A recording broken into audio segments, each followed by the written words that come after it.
आते हैं एलोसोकोटिना। एलोसोकोटिना का कॉमन नेम सोकोटानिन।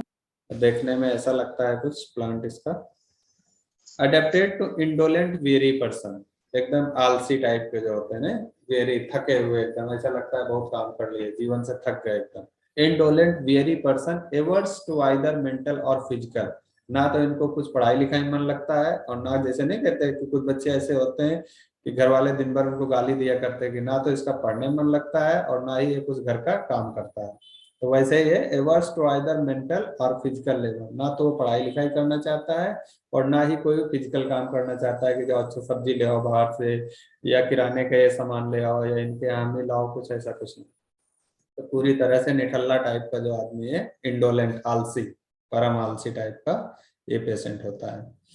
अच्छा, इंडोलेंट और कौन सी मेडिसिन में एक में लिखा हुआ है? Phosphoric acid. तो कैप्सिकम हो गया, फास्फोरिक एसिड हो गया। इसमें कैप्सिकम में क्या है? कैप्सिकम में है इंडोलेंट है, और फिर इसके बाद did any kind of exercise. Phosphoric acid में भी होता है इंडोलेंट, और उसके साथ में क्या होता है, होम सिकनेस भी उसको रहती है, मतलब आलसी भी है और होम सिकनेस भी रहता है, ये फास्फोरिक एसिड। तो 3 मेडिसिन है जो कि इंडोलेंट है बेसिकली। तो यहाँ पर आपको याद रखना है एलो। मेंटल लेबर फैटिग, अब देखो जरा सा इसने किताब उठा के पढ़ लिया तो थक गए एकदम से, पढ़ रहा है वहीं पे। Mental labour fatigue. Old people specially women of relax phlegmatic extreme prostration with perspiration. अब देखो ये इसका इंपॉर्टेंट है, itch appear each year as winter approaches. जैसे अभी सर्दी का मौसम आ रहा है तो अब खुजली शुरू हो गई, किसी के यहाँ खुजली हो रही है, यहाँ खुजली हो रही। ईच अपीयर ईच ईयर, लेकिन गर्मी में हो सकता है ये पेशेंट ठीक हो जाए। तो each appear each year as winter approaches, then psorinum और एलो। बहुत इंपॉर्टेंट सिम्टम है ये, कई बार पूछा गया है question. dissatisfied and angry about himself or his complaint, especially when constipated। अब देखो इसको याद रखने के लिए ऐसे याद रख सकते हो कि aloe is generally medicine which we think specially in cases of diarrhoea. जब डायरिया होता है उस केसेस में हम लोग इसको सोचते हैं और ज्यादा उसी में इंडिकेट होती है। अब पेशेंट को हो गया कॉन्स्टिपेशन, कॉन्स्टिपेशन हो जाएगा तो उसको बहुत गुस्सा आता है अपने पर, एक कॉन्स्टिपेशन हो गया, ये मतलब कब्ज हो गया, पेट साफ नहीं हो रहा है, तो dissatisfied and angry about himself, उसे अपने आप पे ही गुस्सा होता है, क्यों बार बार हो जाता है, पेट नहीं साफ होता है, कब्ज हो जाता है, इस तरह से।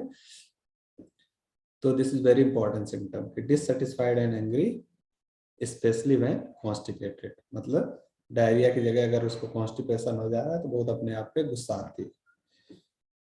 Diseases of mucous membrane causes the production of mucus in the jelly-like clump from the throat or rectum। अब देखो इसमें जेली लाइक म्यूकस का प्रोडक्शन होता है। अब यहाँ पर अगर आप लोग देख पा रहे हो, ये जेली लाइक दिख रहा है, ठीक है। इस तरह से म्यूकस डिस्चार्ज होता है। बेसिकली कहाँ से डिस्चार्ज हो सकता है? थ्रोट से हो सकता है, उसको खांसी के साथ में आए, या रेक्टम से हो सकता है, स्टूल आए, स्टूल हो और उसके साथ में इस तरह से जेली लाइक म्यूकस भी निकल आता है।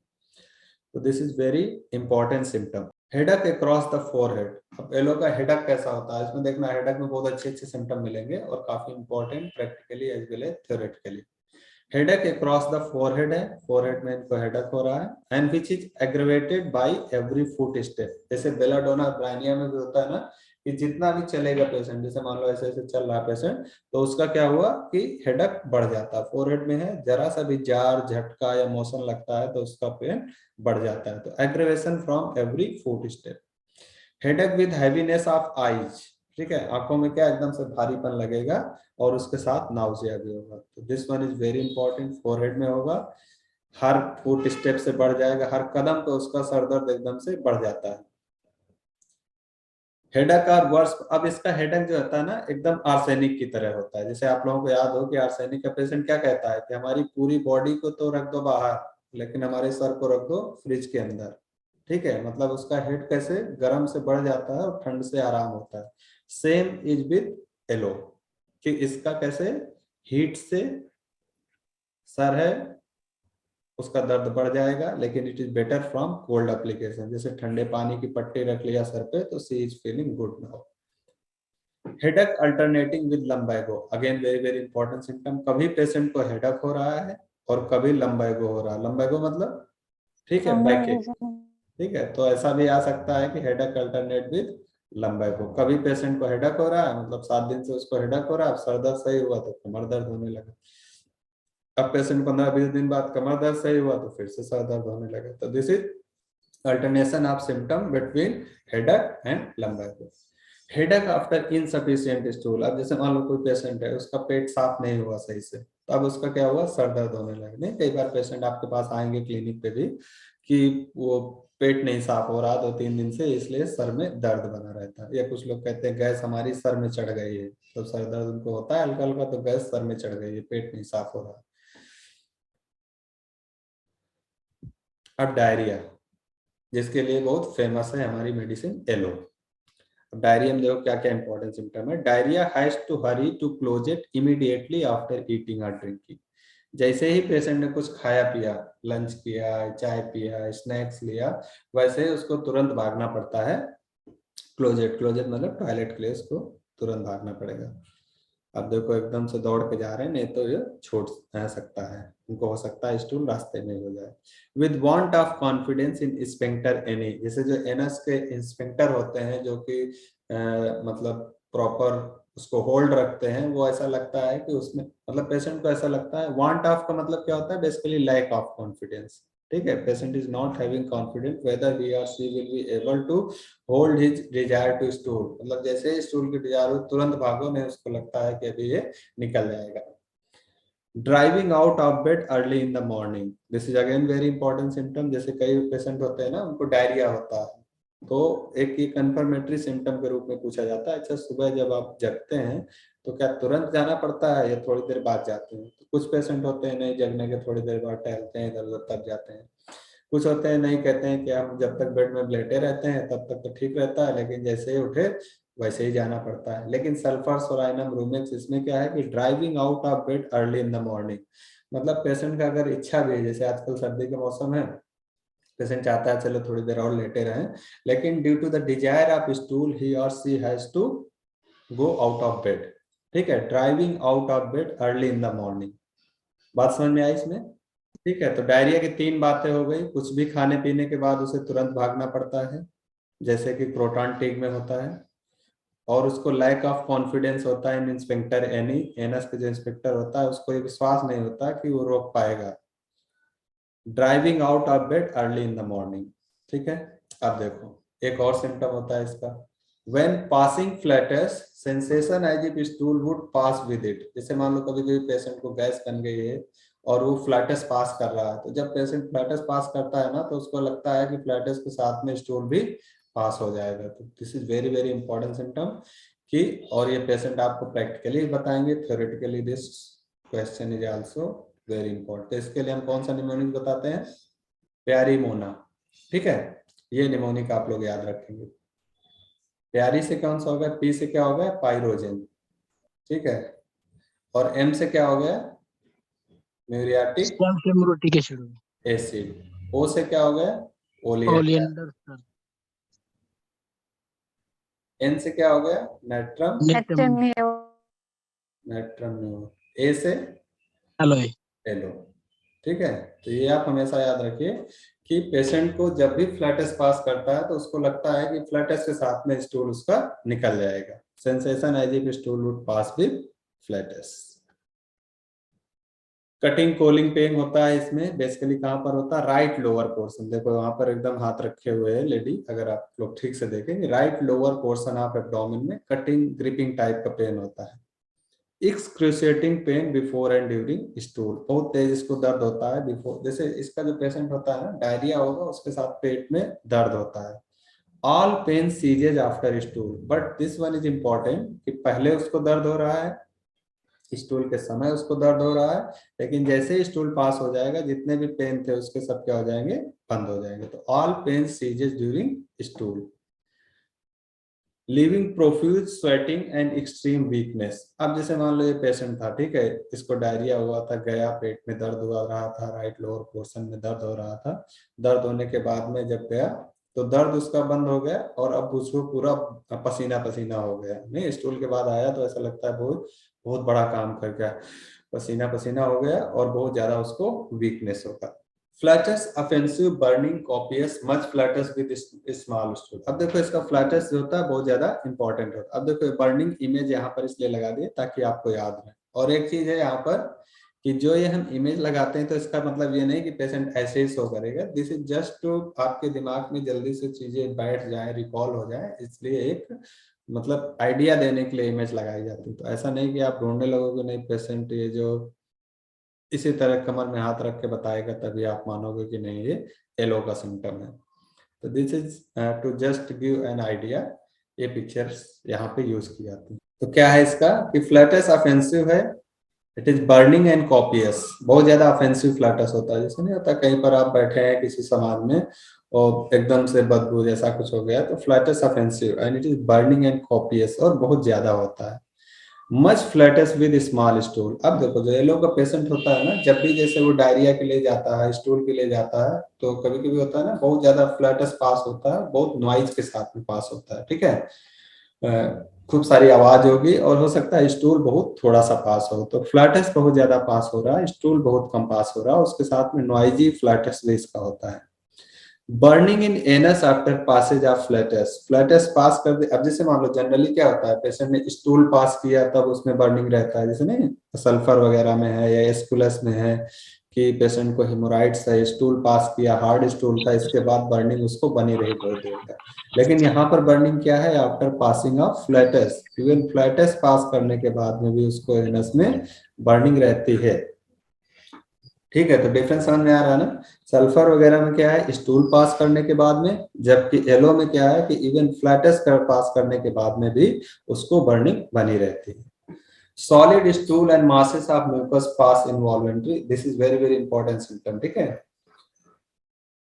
कि solid stool and masses of mucus, अभी हम लोग पढ़े थे ना कि मासेस ऑफ म्यूकस कैसे होते हैं, जेली लाइक लंप में पास होते हैं ना, जेली लाइक म्यूकस पास हो जाता है। कहाँ से पास होता है, या तो थ्रोट से पास हो सकता है, नहीं तो रेक्टम से पास होता है।